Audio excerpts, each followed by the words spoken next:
Partied like a rock star? Who hasn't? But having a hangover that's too big for your head isn't cool.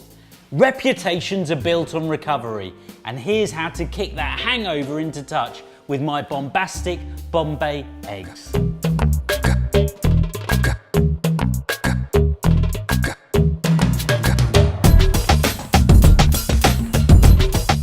Heat the oil over a medium temperature and pop the cumin seeds and coriander powder, cooking for about a minute.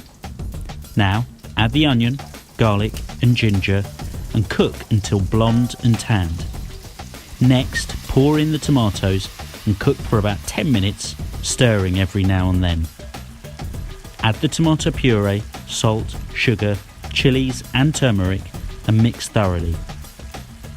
Then drop in the spinach and agitate.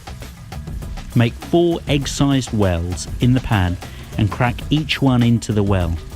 Turn the heat down to low and cook for 10 minutes until the whites are set but the yolks are still voluptuous and wobbly. Dust with pepper and scoff with a blob of yogurt and a hunk of bread.